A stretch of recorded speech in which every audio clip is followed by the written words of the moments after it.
Manga One Piece Chapter 1002 dibuka dengan serangan angin penghancur yang disemburkan oleh mulut naganya Kaido yang kali ini diberi nama angin destruktif atau Kaifu.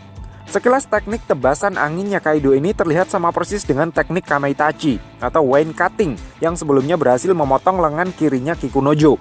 Tapi entah kenapa di manga One Piece Chapter 1002 ini nama jurusnya berubah menjadi Destructive Wine atau Kaifu.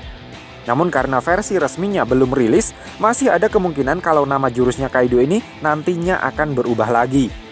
Nah, dengan menggunakan teknik roomnya, Trafalgar Law berhasil dengan begitu mudahnya menghindari tebasan anginnya Kaido ini. Begitu juga dengan Luffy dan Killer yang terlihat tidak mengalami kesulitan sama sekali untuk menghindarinya. Satu-satunya orang yang tercabik-cabik oleh angin penghancurnya Kaido hanyalah Megazord-nya Eustace Kid. Tidak heran memang karena ukuran tubuh Eustace Kid terlihat begitu besar dan berat setelah melakukan penggabungan dengan benda-benda berbahan metal yang dia bawa dan kumpulkan dari lantai satu kastil. Tapi tenang saja, yang hancur berkeping-keping akibat tebasan anginnya Kaido ini hanyalah spare part-nya saja. Tubuh asli Eustace Kid sama sekali tidak tergores luka sedikit pun. Dia malah terlihat bodoh amat melihat koleksi metalnya itu rontok satu persatu. Mungkin karena dia pikir nanti dia masih bisa menggabungkannya lagi menggunakan kekuatan magnetnya. Tapi yang paling menarik perhatian saya justru adalah cara Roronoa Zoro dalam mengantisipasi tebasan anginnya Kaido. Dengan menggunakan pedang Enma, Zoro dengan begitu mudahnya menangkis dan membelokkan tebasan anginnya Kaido tanpa ekspresi, hanya dengan satu tangan, seolah-olah serangan dari makhluk terkuat tersebut tidak ada artinya baginya. Zoro terlihat begitu percaya diri, tanpa ada rasa ragu sedikit pun yang terlihat dari wajahnya. Hal ini seolah-olah menandakan bahwa tidak hanya Luffy saja yang masuk dalam jajaran bajak laut kuat yang bisa melukai Kaido, tetapi juga Roronoa Zoro. Dan fakta yang menunjukkan hal tersebut semakin jelas terlihat di adegan setelahnya nanti. Nah, beda dengan Zoro, beda lagi dengan Luffy. Sambil masih melayang di udara, Luffy meliuk-liuk menghindari tebasan anginnya Kaido hingga mencapai posisi yang cukup dekat untuk bisa melayangkan serangan fisik tepat ke mukanya Kaido. Dengan menggunakan teknik Gear Force barunya yang dia beri nama Gomu Gomu no Rifle, Luffy berhasil menonjok mukanya Kaido dengan daya hantam yang bisa dibilang sangat kuat, hingga membuat kepala naga Kaido yang ukurannya begitu besar itu terdorong cukup jauh ke belakang. Momen mengenaskan tersebut kemudian dimanfaatkan oleh Eustace Kid untuk melakukan smackdown kepada Kaido. Setelah mengumpulkan kembali besi rongsokan yang tadi sudah berserakan untuk menciptakan lengan mekanik super besar, dengan cepat Kid langsung memegang leher naga Kaido, menariknya ke belakang, kemudian meneplekkannya dengan sangat keras hingga touchdown dengan sangat cantik di lantai atap kastil Onigashima. Sehabis terkena teknik smackdownnya Eustace Kid yang dia beri nama Gibson Slam, beberapa sekrup di kepala naga Kaido sepertinya ada yang lepas, membuatnya semakin murka untuk kemudian mencoba mencaplok Trafalgar Law yang kebetulan berada di dekat mulut lebarnya. Serangan membabi buta semacam itu tentu saja bisa dihindari dengan mudah oleh pimpinan kelompok bajak laut hati tersebut. Trafalgar Law pun kemudian berpindah posisi menggunakan roomnya agar bisa lebih mendekat ke bagian dadanya Kaido, ke bagian tubuh Kaido yang terdapat bekas luka silangnya Kozuki Oden. Law bilang, dia memang belum pernah membedah organ dalam seekor naga, tetapi menurut prediksinya, posisi jantung naga pasti ada di dekat tempat dia sedang berdiri. Dengan menggunakan teknik Gamma Knife, Trafalgar Law kemudian menusuk lokasi yang dia perkirakan sebagai lokasi tempat jantung naga Kaido berada tersebut. Sontak Kaido langsung berteriak kesakitan akibat serangan pisau bedahnya Trafalgar Law ini. Sebenarnya, tanpa pernah membedah perut seekor naga sekalipun, sangat wajar jika Trafalgar Law tahu di mana kira-kira posisi jantung naga Kaido berada. Orang jelas sekali kalau bekas luka Kaido berada di bagian perut, berarti posisi jantungnya berada di sebelah atasnya kan? Nah, setelah terkena serangan bertubi-tubi dari ketiga kapten bajak laut generasi terburuk tersebut, ada satu kalimat yang menurut saya cukup menarik yang keluar dari mulut Kaido. Kaido bilang, "Bajirut, kalian bisa menembus ilmu kebalku. Ternyata kalian semua datang bukan sekedar untuk cari mati saja, hah?" Kata-kata yang keluar dari mulut Kaido ini jelas mengisyaratkan kalau serangan-serangan yang sudah dilancarkan oleh Luffy, Kid, dan Law barusan benar-benar memberikan damage kepada tubuh Kaido, meskipun mungkin masih tidak terlalu parah. Padahal, konon katanya, kulit tebalnya Kaido hanya bisa ditembus oleh seorang pengguna Ryuo sekelas Kozuki Oden. Anak-anak yang sedang main bajak lautan semacam Kid dan Luffy yang menguasai Haoshoku Haki bahkan sebelumnya tidak berhasil menggoreskan sedikit pun luka di kulit Kaido. Tapi sekarang, sambitan pisau bedahnya Trafalgar Law pun bisa membuat Kaido berteriak kesakitan, bahkan sampai terlihat ada sedikit darah segar keluar dari mulut naga Kaido. Jadi, apakah Trafalgar Law dan Eustace Kid kini juga merupakan pengguna Ryuo seperti halnya Luffy? Kalau iya, kapan mereka berlatih dan siapa yang melatih mereka? Dan menariknya lagi, tidak hanya para kapten saja yang bisa membuat Kaido babak belur. Killer yang memanfaatkan kondisi Kaido yang baru akan melakukan take off ke udara dengan cepat merayap memanjat tubuh Kaido untuk kemudian menyabetkan celuritnya di punggung Kaido. Dengan menggunakan sebuah teknik yang dia sebut dengan Sonic Scythe, Killer bermaksud langsung menyerang bagian organ dalam Kaido menggunakan kedua celurit mekaniknya. Killer bilang, kekebalan tubuh Kaido benar-benar membuatku gila. Tapi jika aku bisa langsung menyayat organ dalamnya, mungkin seranganku akan bisa melukainya. Kemudian Killer memutar-mutar celurit mekaniknya seperti baling-baling, hingga secara ajaib ukuran celuritnya tersebut terlihat seolah-olah semakin membesar dan bisa menyayat tubuh naga Kaido dari punggung hingga tembus ke bagian dada.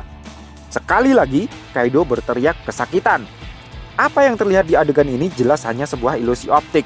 Serangannya Killer ini mungkin memang tidak benar-benar membelah tubuh Kaido menjadi dua bagian. Namun satu hal yang pasti, serangan Killer ini benar-benar sudah bisa menggoreskan luka di organ dalamnya Kaido. Meskipun fatality-nya juga masih tidak terlalu berarti. Gila nggak tuh? Padahal saat di penjara Udon, Hyogoro bilang agar Luffy bisa menembus kulit badaknya Kaido, dia harus menguasai Flowing Armament Haki atau Ryuo. Jika Luffy bisa menguasai Ryuo hingga level yang cukup langka, dia baru akan bisa langsung melukai organ dalam musuhnya tanpa merusak bagian luar tubuhnya. Dan Luffy butuh latihan ekstra keras untuk bisa menguasai kemampuan yang konon katanya langka tersebut. Tapi di chapter 1002 ini, Killer bisa dengan mudah melakukannya. Jadi, sekali lagi pertanyaan saya, apakah Killer sekarang juga menguasai Flowing Armament Haki atau Ryuo seperti Luffy? Kalau iya, siapa yang melatihnya dan kapan? Dan satu hal lagi yang unik tentang Killer di chapter 1002 ini adalah dia bisa mengucapkan kalimat-kalimat tanpa diakhiri dengan nada ketawa fa fa fa fa. Padahal dia seorang smile user yang gagal. Nah, melihat ada kesempatan untuk menyerang dengan menggunakan sambaran petirnya yang disebut dengan Indra, Big Mom berhasil menyerangkan serangan telak ke tubuh Killer yang posisinya masih berlarian di punggung naganya Kaido. Big Mom bilang, selama mereka semua masih berada di bawah langit yang sama, tidak akan ada jalan untuk mereka bisa menghindari serangan petirnya itu. Killer pun terpental dan nyaris saja dicaplok oleh mulut naganya Kaido jika saja Luffy tidak datang pada waktu yang tepat untuk melayangkan Gomu Gomu no Rhino Snyder ke mukanya Kaido. Kaido kemudian bersiap untuk menyemburkan Boro Breath-nya ke arah Luffy sebagai bentuk serangan balasan. Di saat itulah, Zoro yang posisinya berada di dekat Trafalgar Law meminta Law untuk menteleportasikan dirinya ke depan mulutnya Kaido. Law terlihat kesal. Dia terlihat melakukan protes keras kenapa dalam pertarungan ini dia seperti menjadi babysitternya kelompok topi jerami.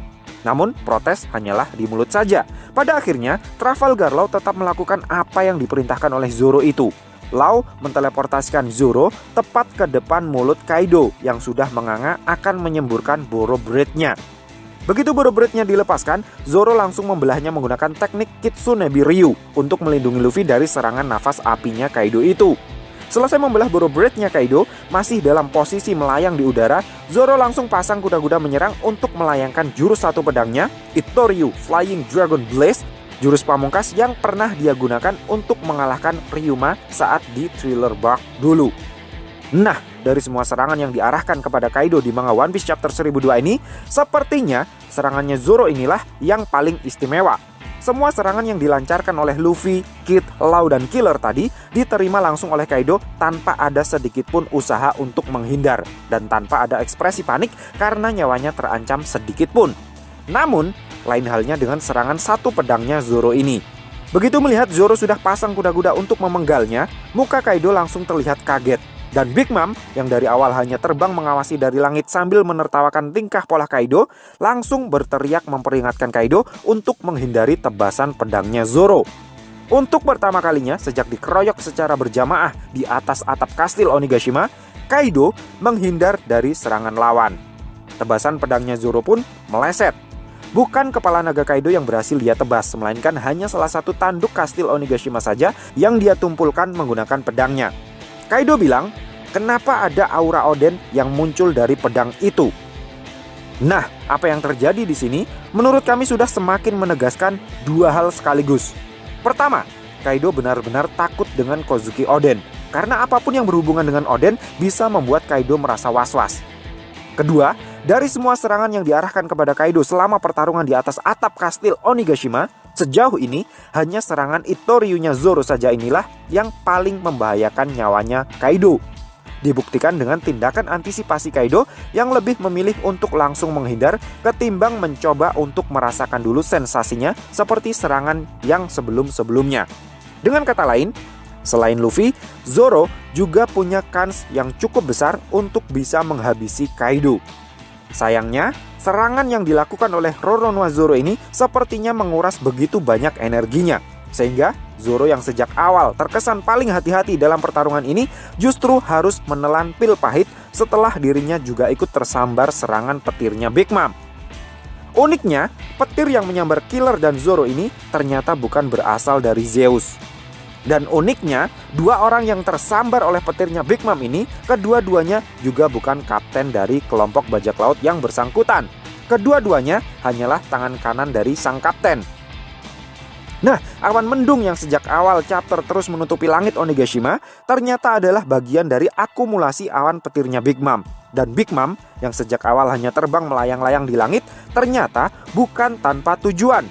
Setelah setrum yang dibutuhkan tercharge penuh, Big Mom kemudian melayangkan serangan hujan petir bervoltase tinggi yang dia sebut dengan Heavenly Dominion Shiva's Wrath.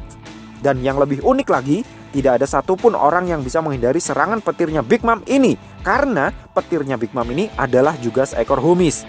Dia akan terus mengejar targetnya sampai dapat, seperti cara kerja sebuah peluru kendali. Eustace Kid saja yang awalnya berpikir kalau dia bisa menahan serangan petirnya Big Mom tersebut menggunakan lengan mekaniknya agar tidak sampai menyentuh tubuh aslinya, harus menelan kenyataan pahit kalau ternyata petirnya Big Mom tersebut bisa berbelok dan mencium mukanya dengan cipokan yang sangat hot. Nah, dikala Big Mom berpikir kalau semuanya sudah selesai, Luffy dengan tanpa lecet sama sekali terbang mendekat untuk bikin perhitungan kepadanya. Big Mom begitu terkejut. "Tobi jerami, kenapa kamu tidak matang setelah tersambar petirku?" Dengan enteng Luffy menjawab, "Aku adalah manusia karet. Kau harus membayar semua yang sudah kau lakukan terhadap Zoro dan yang lainnya." Muka Big Mom terlihat pucat pasi mendengar penjelasan Luffy. Tidak hanya keringat dingin saja yang terlihat menetes melunturkan make up-nya, tetapi seseruput ingus juga terlihat keluar dari salah satu lubang hidungnya. Adegan ini pun langsung mengingatkan saya dengan adegan kocak saat pertama kali Luffy bertarung melawan Enel di Skypiea. Muka paniknya Big Mom ini terlihat sangat mirip dengan mukanya Enel yang cengoh begitu mengetahui kalau tubuh Luffy kebal terhadap sambaran petir. Saya tidak begitu heran dengan kejadian ini karena hal serupa sudah pernah terjadi sebelumnya. Yang saya heran adalah adegan setelahnya. Setelah Luffy mengkuliahi Big Mom kalau sambaran petir tidak mempan terhadap manusia karet, tanpa aba-aba, Kaido langsung menyemburkan Boroblade-nya ke arah Luffy. Dan sama halnya dengan sambaran petirnya Big Mom, semburan apinya Kaido pun ternyata juga tidak mempan terhadap Luffy. Padahal logikanya, karet akan meleleh jika terkena panas yang begitu kuat.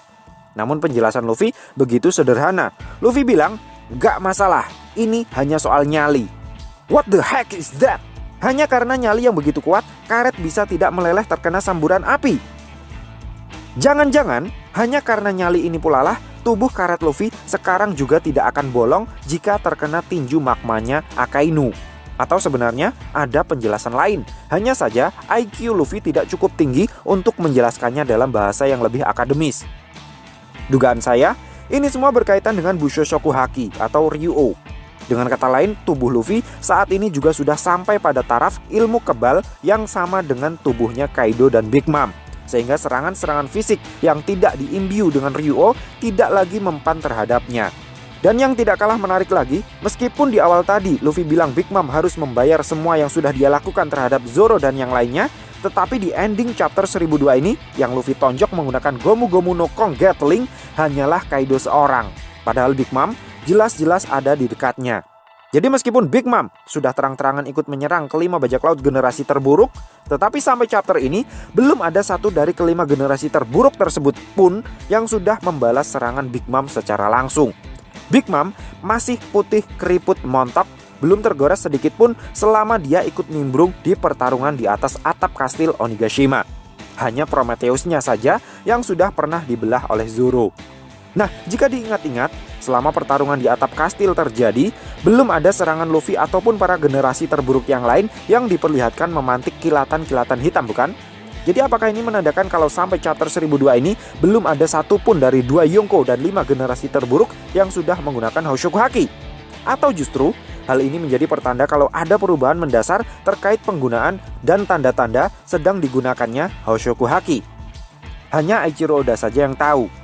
Terlepas daripada itu, manga One Piece chapter 1002 yang seluruhnya berisi adegan pertarungan ini, menurut saya pasti akan sangat keren sekali ketika nanti sudah dianimasikan.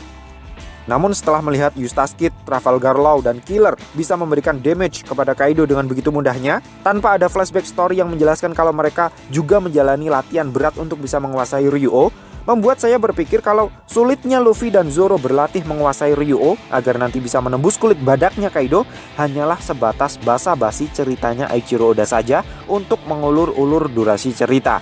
Karena pada akhirnya Kaido tetap bisa terluka akibat serangan-serangan sederhana semacam smackdown-nya Eustace Kid, bacokannya Killer, hingga tusukan Gamma Knife-nya Trafalgar Law. Jadinya, manga One Piece chapter 1002 yang sangat keren ini menurut saya ratingnya hanya 5 dari 5. So, piye menurutmu cah? Terima kasih sudah mampir ke channel kami. Jangan lupa like, share, dan subscribe jika menurut kalian